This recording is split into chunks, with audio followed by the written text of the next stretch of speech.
नमस्कार, मैं हूं अजय कुमार। आप देख रहे हैं देसी अड्डा और आज हमारे साथ हैं देसी अड्डा के वरिष्ठ संपादक राकेश तिवारी।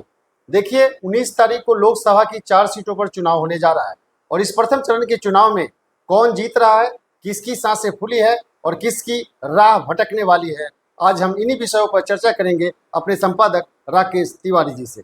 तो आइए बात करते हैं और विस्तृत जानकारी प्राप्त करते हैं इन 4 सीटों का। राकेश जी नमस्कार। धन्यवाद आपको। बस 3 दिन बचे हैं, क्या बस होने वाला है? बस अब समझिए कि जो चुनाव है, इस चुनाव का अंतिम चरण है। प्रथम चरण का ये मतदान होने वाला है, लेकिन इन प्रथम चरण में जो 4 सीटें हैं उसके लिए ये अंतिम चरण है। अंतिम चरण। अब प्रचार बंद हो जाएगा और सीटों का जो गुनागणित होता है, बूथ मैनेजमेंट, ये मैनेजमेंट, अंतिम समय का जो दाव होता है वो चला जाएगा। इससे पहले यदि हम बात करें कि कौन कौन वे सीट हैं, तो वे सीट नवादा, औरंगाबाद, जमुई और गया है जी। और ये चारों बड़े महत्वपूर्ण सीट हैं। इसलिए महत्वपूर्ण सीट है कि इन चारों सीटों पर किसी न किसी का दाव लगा हुआ है। इन चारों सीटों में से 2 पर लालू का प्रयोग लगा हुआ है। बीजेपी की जो साख है वो लगी हुई है, चिराग पासवान का साख लगा हुआ है, जीतन राम मांझी की प्रतिष्ठा दाव पर है। कौन इसमें से आगे चलेगा, किसकी हवा टाइट है, कौन फाइट में है, ये सब देखना है। बिल्कुल। और इसीलिए बिहार के जो और देश के जो हमारे दर्शक हैं, वो ये जानना चाहेंगे कि इन 4 सीटों में कौन जीत रहा है, कौन हार रहा है, किसकी सांसें अटकी हैं और किसकी राहें भटकी हैं, जो आपने कहा भी जी। तो सबसे पहले हम जान लेते हैं इन सीटों का गुनागणित। औरंगाबाद से शुरुआत करते हैं। औरंगाबाद में बीजेपी और आरजेडी के बीच सीधा मुकाबला है। बीजेपी के कैंडिडेट सुशील कुमार सिंह हैं, जो हैट्रिक लगा चुके हैं लगातार और चौथी बार वो चौथी पारी खेलने वाले पारी में विजय प्राप्त करने के लिए लड़ाई लड़ रहे हैं। और उनके सामने कौन है? जो पहली बार चुनाव लड़ने उतरे हैं, अभय कुशवाहा, जो जनता दल यू के नेता थे और आरजेडी ने उन्हें अपने पाले में शामिल कर प्रयोग के तौर पर उम्मीदवार बनाया है। औरंगाबाद में कांग्रेस का एक बड़ा वर्ग गुस्से में है, क्योंकि यहाँ से उसकी दावेदारी थी, दावेदार थे। निखिल कुमार जो है वो यहाँ से उसके दावेदार थे, लेकिन आरजेडी ने इसको जबरन कहिए कि जबरन कांग्रेस से छीन कर ये अपने कैंडिडेट को दे दिया। सबसे पहले जो घोषणा हुई गया, औरंगाबाद, जमुई और नवादा की सीटें, तो ये वो सीट था जिससे किसी से राय विचार विमर्श किए बगैर ही सिंबल दे दिया गया। तो इसलिए औरंगाबाद के कांग्रेसियों में एक रोष है। सुशील कुमार सिंह भी 3 बार के सांसद रह चुके हैं, तो उनके खिलाफ भी वहां लोग थे शुरू में, लेकिन अभय कुशवाहा के आने के बाद राजपूत मतों में गोलबंदी हो गई है। और दूसरा, निखिल कुमार अब वहां से चुनाव नहीं लड़ रहे हैं, तो एक तो खफा उस कारण भी राजपूत समुदाय के लोग वहां के हैं। औरंगाबाद को चित्तौड़गढ़ कहा जाता है बिहार का। तो कुल मिलाकर देखा जाए तो सुशील कुमार सिंह जो है वो चुनाव की हर बाजी को समझते हैं कि वोट नहीं रहते हुए भी वोट कैसे लिया जाता है और वोट रहते हुए भी विरोधी को कैसे उसे वोट नहीं लेने दिया जाता है। ये सब दाव में माहिर है सुशील कुमार सिंह। और उसके बाद मोदी मंत्र तो काम करता ही है। तो यहाँ पे आदित्यनाथ भी पहुंच गए हैं, यूपी के मुख्यमंत्री प्रचार करके गए हैं, और जब से गए हैं तब से हवा बना के गए हैं, बता के गए हैं कि यूपी में यदि बीजेपी का पूर्ण बहुमत है तो वहां पे कैसा शासन है, कैसे माफिया थर-थर कांप रहे हैं, कैसे गले में स्लेट लगा के आते हैं कि हजूर साहब मुझे माफ कर दीजिए, तो ये बता के गए हैं और उसके बाद लोगों में जोश भी है। तो औरंगाबाद की जो लड़ाई है वो सुशील कुमार सिंह, जो मेरा आकलन है उसमें भारी पड़ रहे हैं। पहले ऐसा माना जा रहा था इनका टिकट भी कटने वाला था, ये इनकी पूरी चर्चा थी।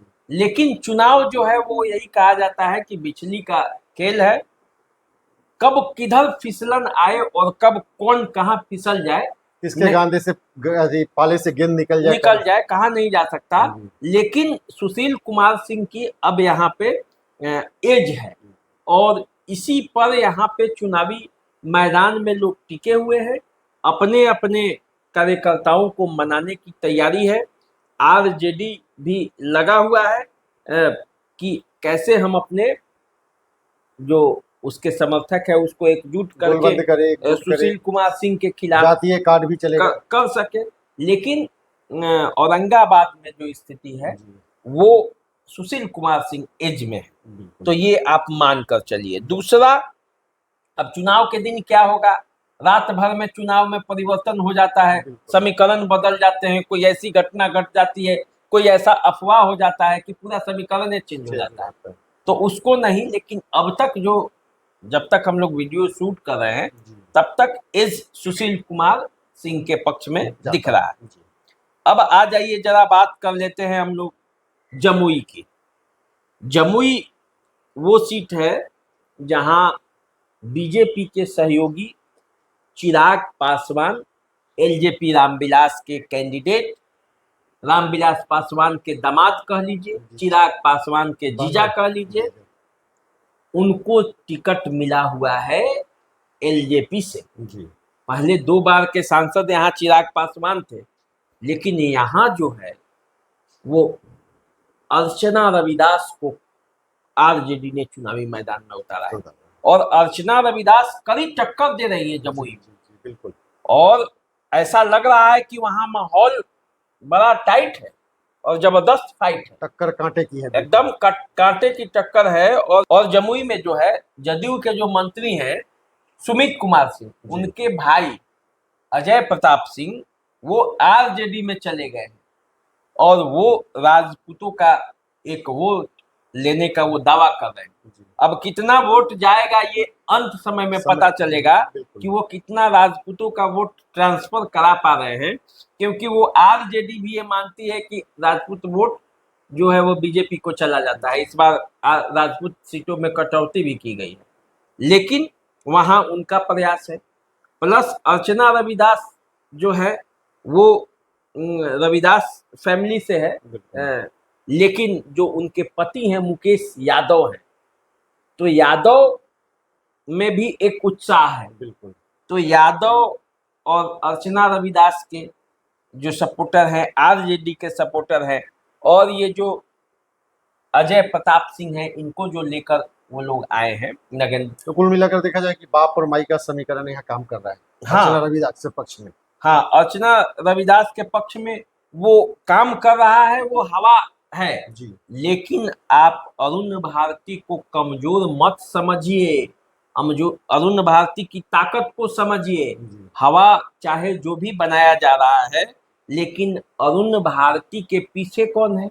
अरुण भारती के पीछे वहां श्रेयसी सिंह भी हैं, अरुण भारती के पीछे वहां सुमित कुमार सिंह है, उसी नरेंद्र सिंह के दूसरे लड़के। तो वो तो राजपूत वोटों का, उसके बाद राजपूत वोटों को माना जाता है कि भाजपा का कैडर वोट है, तो तोड़ पाना इतना आसान नहीं है। मोदी मैजिक भी है, मोदी मैजिक भी है। चिराग भी 2 बार वहां पे सांसद रहे हैं, तो रिश्ता तो है ही। और चिराग पासवान को मुख्यमंत्री बनाना है यदि, और उस रेस में दौड़ में आगे करना है, तो उनके समुदाय, उनके वर्ग के लोग कैसे उनको पीछे छोड़ सकते हैं?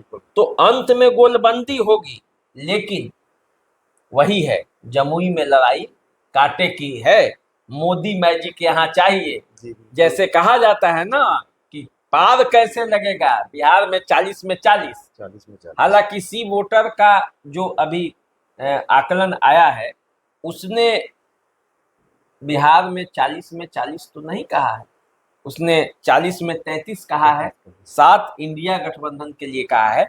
लेकिन अब देखिए चुनाव जो है आजकल लोग बड़े मतलब क्या कहा जाए, चुनावी बाजीगर हो गया है। जनता भी बिल्कुल बताती कुछ है, करती कुछ है, उसके मन में जो वो ठानी है वो जाके वो बूथ पे हाँ, कर वो देगी, कहती है कि हम असली चीजें क्यों बताएं आपको। और जो आता है उससे उसी के हिसाब से बोलता है। बिल्कुल तो अरुण भारती के लिए वहां मोदी मैजिक चाहिए, और मोदी जी वहां से ही चुनाव प्रचार का अपना श्री गणेश किए हैं बिहार में, बिल्कुल जमुई से स्टार्ट। जमुई से ही स्टार्ट किए हैं। तो अब वहां मोदी का चुनाव प्रचार भी हो गया है और मोदी मैजिक का सहारा भी है। तो देखिए वहां जमुई में क्या होता है, लेकिन कुल यही है। नवादा की बात अब आ जाइए नवादा।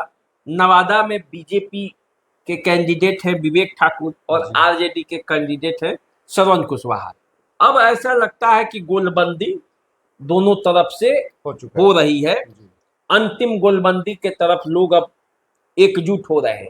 लेकिन विनोद यादव बाजार में टिके हुए हैं, राजनीति के बाजार में वो टिके हुए हैं, वो आउट नहीं हुए हैं, वो आउट नहीं हुए हैं। उनके समर्थक कह रहे हैं कि यादव को इस बार एमपी बनाना है। और ऐसी स्थिति में अब समझिए कि वहां लड़ाई अपने ही लोगों से आरजेडी को लड़ना पड़ रहा है। 2 विधायक, एक विधान पार्षद विनोद यादव के साथ हैं, और विनोद यादव टूटने का नाम नहीं ले रहे हैं, बल्कि और मेहनत किए जा रहे हैं। तो अब नहीं है तो अब क्या हटेंगे। तो विनोद यादव जितना मेहनत करेंगे उतना ही श्रवण कुशवाहा को वो नुकसान करेंगे। श्रवण कुशवाहा लड़ाई को जबरदस्त फाइट में ले गए थे। तेजस्वी यादव भी यहाँ पहुंच के खूब प्रचार किए और लोगों की तालियां भी बटोरे। जमाजम मतलब लगा कि नवादा का पूरा समीकरण ही बदल जाएगा, लेकिन ऐसा बात नहीं है। वहां अब विनोद यादव की भी पकड़ है, लड़ाई त्रिकोणीय है। गुंजन सिंह का असर उतना नहीं है जितना विनोद यादव का असर है।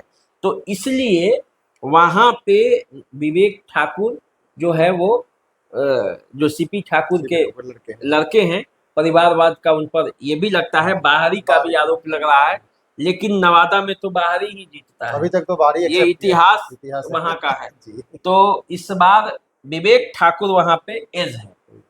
तो 2 सीटों पर, जो हमने 3 सीट आपको बताया, इसमें से औरंगाबाद और नवादा, इन 2 सीटों पर एज है। और जमुई में कांटे की टक्कर है। गया में आते हैं। गया जो है वो एनडीए को डरा रहा है। गया एनडीए को इसलिए डरा रहा है क्योंकि जीतन राम मांझी आज तक यहां से कभी एमपी का चुनाव ही नहीं जीते। 3 बार वो चुनाव लड़े, हार चुके हैं। अब चौथी बार वो यहां से हैं। बीजेपी इस बार उनको सहारा दे रही है। इसके पहले बीजेपी का विरोध का स्वर अभी भी है जीतन राम मांझी के। जीतन राम मांझी के खिलाफ गया में विरोध का स्वर है। अब इसी स्वर को देखते हुए नरेंद्र मोदी की वहां सभा हुई है, और इस सभा के बाद लोगों का दिमाग भी चेंज हुआ है। नरेंद्र मोदी कह रहे हैं कि वोट ऊपर के लिए देना है, प्रधानमंत्री बनाना है, देश को मजबूत करना है, तो नीचे नहीं देखना है। लेकिन गया में हम और आरजेडी के कुमार सर्वजीत ये चुनावी मैदान में हैं। कुमार सर्वजीत के पिता जीतन राम मांझी को चुनाव हरा चुके हैं, 78 साल के आसपास के हैं। जीतन राम मांझी जब चुनावी राजनीति में हाथ पांव मार रहे थे तब जन्म हुआ था कुमार सर्वजीत का 75 में, और 80 से जीतन राम मांझी विधायक थे वहां के। तो ऐसी स्थिति में जीतन राम मांझी घाट घाट का पानी पिए हैं। 9 बार उन्होंने अल्टा पलटी का खेल किया है। कांग्रेस में थे, कांग्रेस से जनता दल में आए, जनता दल से जदयू में आए, जदयू से कभी वो लालू यादव को सपोर्ट किए, वो कभी भाजपा को सपोर्ट किए, मतलब करते रहे, सत्ता में वो बने रहे। तो उन्हें छोटा मौसम वैज्ञानिक भी कह सकते हैं। तो मौसम के विज्ञान को समझ के वे बीजेपी के साथ हैं। गया में मोदी मैजिक की बहुत जरूरत है। गया में मोदी मैजिक चलेगा तो जीतन राम मांझी जीतेंगे, गया में मोदी मैजिक नहीं चलेगा तो जीतन राम मांझी की हार तय है। तो ये 4 सीटें थी, तो इन 2 सीटों पर टक्कर है, और 2 सीटों पर यदि आप देखेंगे तो दोनों सीटों पर लड़ाई जो है वो बीजेपी के पक्ष में दिखती है। और इन जो 2 सीटों पर टक्कर है वो दोनों सुरक्षित सीट है और दोनों पर बीजेपी के सहयोगी पार्टी है। तो इसलिए देखना ये होगा कि बीजेपी के सहयोगियों की मुश्किल क्यों बढ़ रही है और बीजेपी कैसे आगे बढ़ रही है। मोदी के मैजिक का जो सीधा कमल का फूल दिखता है तो उस पर मोदी का मैजिक है, यहाँ पे उसके प्रत्याशी को भी थोड़ा मेहनत करना पड़ेगा। और इसीलिए आप देखे होंगे कि प्रधानमंत्री नरेंद्र मोदी जमुई में भी गए हैं, गया में भी गए हैं, और गया में जाकर माहौल बदला है, जमुई में सिर्फ शुरुआत ही किया था। और औरंगाबाद में अमित शाह भी पहुंचे, आदित्यनाथ भी पहुंचे। तो कुल मिलाकर जो है इन 4 सीटों पर 19 तारीख को ये पता चलेगा कि किसके पक्ष में लोग वोट कर रहे हैं, क्योंकि अभी तो माहौल पूरी तरह से बना हुआ है और पूरा सब अपने समीकरण अपने जीत के दावे कर रहे हैं। दावे करने से क्या होता है, असली खेल तो जनता को करना है, और जनता जो फैसला लेगी वही 4 जून को दिखाई देगा। बिल्कुल। तो चुनावी चर्चा में भी आप सुन रहे थे राकेश जी से उन 4 लोकसभा सीटों का चुनावी विश्लेषण, जिसका चुनाव 19 तारीख को होने वाले हैं। सभी नेता अपनी जीत के दावे कर रहे हैं, लेकिन फैसला तो जनता के हाथ में है। तो ये चारों सीट 19 तारीख के बाद दशा और दिशा दोनों तय करेगी। तो आप इंतजार कीजिए और हम दोनों का नमस्कार स्वीकार कीजिए। नमस्कार।